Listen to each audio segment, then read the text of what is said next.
স্মরণীয় মহিমান্বিত দিন। বিশ্বের মানচিত্রে একটি জাতির ভৌগোলিক সীমা এবং তার স্বাধীন পতাকা নিশ্চিত হয়েছে। উপস্থিত সাংবাদিক ভাইরা, আর এই অর্জনের পিছনে অগণিত মানুষের আত্মদান, 2 লক্ষ মা বোনের সম্ভ্রমের বিনিময়ে আমরা এই স্বাধীনতা পেয়েছি। দীর্ঘদিন স্বাধীনতার সংগ্রাম, স্বাধিকারের সংগ্রামের পরে একটি কঠিন মুক্তিযুদ্ধের মাধ্যমে আমরা আমাদের স্বাধীনতার আলোকোজ্জ্বল সূর্যকে আমরা দেখতে পেয়েছি। আপনারা জানেন, জাতির একটি ক্রান্তিকালে দিশাহীন মানুষ কি করবে এই সিদ্ধান্তহীনতায় যখন গোটা জাতি দুর্দশাগ্রস্ত অনেকটাই, এই মুহূর্তে দিশারি হয়ে যিনি এসেছিলেন স্বাধীনতার ঘোষণা দিয়ে, তিনি মহান স্বাধীনতার ঘোষক রাষ্ট্রপতি জিয়াউর রহমান। সেদিনের মেজর সেই দিশাহীন জাতি, কাণ্ডারিহীন জাতি এবং জাহাজের সারেংহীন জাহাজে সেদিন প্রধান দিশারি হিসাবে তিনি গোটা জাতিকে আলো দেখিয়েছিলেন এবং এদেশের তরুণ, কৃষক, শ্রমিক, ছাত্র যারা মুক্তিযুদ্ধে অনন্য অবদান রেখেছিল তাদেরকে তিনি উদ্বুদ্ধ করেছিলেন। সুতরাং বহু রক্তের বিনিময়ে পাওয়া আমাদের এই স্বাধীনতা, অনেক ত্যাগ তিতিক্ষার বিনিময়ে পাওয়া আমাদের এই স্বাধীনতা। সুতরাং এই স্বাধীনতাকে নিয়ে যখন কেউ ছিনিমিনি খেলে, এই স্বাধীনতাকে কেউ যখন একেবারে মনে করে যে টেন্ডার করে তাদের নিজস্ব ব্যক্তিগত নির্মাণ এবং সম্পত্তির মতো তারা ভাবে, তখন এদেশের মানুষ কখনো এটিকে সহ্য করেনি। বন্ধুরা আমার, সারা জাতি যে যুদ্ধ চাপিয়ে পড়েছিল,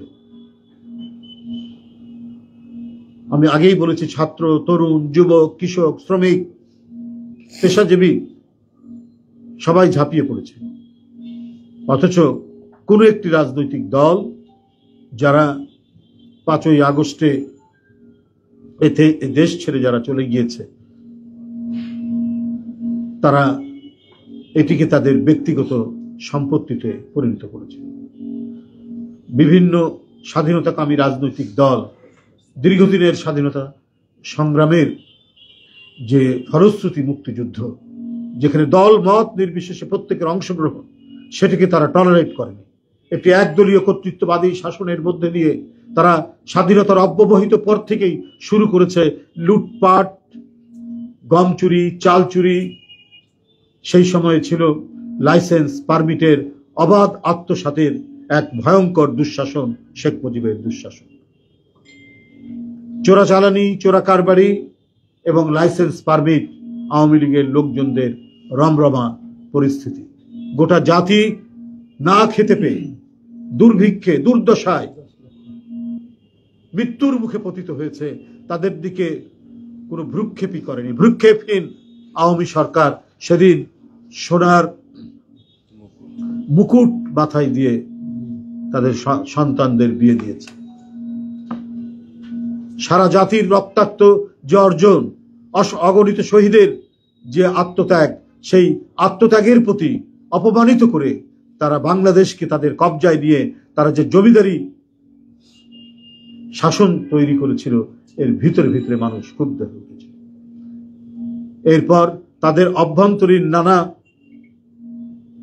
ষড়যন্ত্র চক্রান্তের পরে বহুদলীয় গণতন্ত্রের স্বাধীনতা, বহুদলীয় গণতন্ত্রের চেতনা এবং স্বাধীনতা সার্বভৌমত্ব সুরক্ষার অঙ্গীকার নিয়ে 7ই নভেম্বর এক ঐতিহাসিক বিপ্লবের মধ্যে দিয়ে জিয়াউর রহমান রাষ্ট্র ক্ষমতা আসীন করেন। এরপর ইতিহাস আপনারা সকলেই জানেন, আমার নতুন করে বলার কিছু না। বহুদলীয় গণতন্ত্রের পথ চলা, বহু সংবাদপত্রের মুক্তভাবে তাদের মতামত প্রকাশ করার সময় হচ্ছে জিয়াউর রহমানের সময়। উন্নয়ন, উৎপাদন এবং মানুষকে কর্মে প্রবৃত্ত করা এবং মানুষের কর্মসংস্থানের সময় হচ্ছে শহীদ রাষ্ট্রপতি জিয়াউর রহমানের সময়। আইনের শাসন প্রতিষ্ঠার সময় হচ্ছে শহীদ রাষ্ট্রপতি জিয়াউর রহমানের সময়। আমি প্রায় বলি, এবং সেই সময় একটা কথা প্রচলিত ছিল যে মানুষ সেই সময় ঘরের দরজা খুলে ঘুমাতে পারত। আইন শৃঙ্খলার পরিণতি এমন একটি উন্নততর অবস্থার মধ্যে চলে গিয়েছে। বন্ধুরা, আজও যেমন ঠিক তখনও একই অবস্থা ছিল। চক্রান্তকারীরা, যাদেরকে বিদেশ থেকে মদত দেওয়া হয়, সেই পরাজিত শক্তি নানাভাবে নানা কায়দায় চক্রান্ত করতে করতে দেশের একজন শ্রেষ্ঠ সন্তান, দেশের একজন শ্রেষ্ঠ দেশপ্রেমিক, মুক্তিযুদ্ধের এক অনন্য মুক্তিযোদ্ধা, সেক্টর কমান্ডার, স্বাধীনতার ঘোষককে হত্যা করা হয়েছে চট্টগ্রাম কালুরঘাটে, চট্টগ্রামে সার্কিট হাউসে। আবার গণতন্ত্র অবরুদ্ধ, আবার গণতন্ত্র হত্যা, আবার তার সহধর্মিনী শহীদ রাষ্ট্রপতি জিয়ার সহধর্মিনী দেশনেত্রী বেগম খালেদা জিয়া গণতন্ত্র পুনরুদ্ধারের 9 বছরের এক অবিসংবাদিত নেতৃত্বের মধ্যে দিয়ে, আন্দোলন সংগ্রামের মধ্যে দিয়ে আবার গণতন্ত্র ফিরে পাওয়া। এই বারবার বিএনপি এবং তার নেতৃত্বে গণতন্ত্র ফিরে পাওয়ার জন্য যে সংগ্রাম, যে ত্যাগ, যে তিতিক্ষা তারা দেখিয়েছেন, এটা ইতিহাসের উজ্জ্বল অধ্যায় হিসেবে আজও মানুষের কাছে প্রতিষ্ঠিত আছে। শেখ হাসিনা আইন দিয়ে, আদালত দিয়ে, জোর করে, হুমকি দিয়ে, রাইফেলের মুখে ইতিহাস বদলাতে চেয়েছেন, কিন্তু মানুষ সেই ইতিহাস শোনেনি, মানুষ সেই ইতিহাসকে গ্রহণ করেনি। ছাত্র জনতা যখন তাদের বয়স বৃদ্ধি পাওয়ার সাথে সাথে, অর্থাৎ ওরা যখন ছোট ছিল, ওরা যখন স্কুল, কলেজ, ইউনিভার্সিটি যখন পড়ছে, তখন প্রকৃত ইতিহাস জানতে পেরে তারা রাজপথে নেমে এসেছে। মিথ্যাচার দিয়ে দেশের বরেণ্য রাজনীতিবিদ, মুক্তিযোদ্ধাদেরকে অপমানিত করে শেখ হাসিনা তার সাধের রাজত্ব কায়েম করার চেষ্টা করেছিলেন, কিন্তু Immigration to Canada. We provide the best quality service and solution for Canada immigration. Please visit our website and contact for details.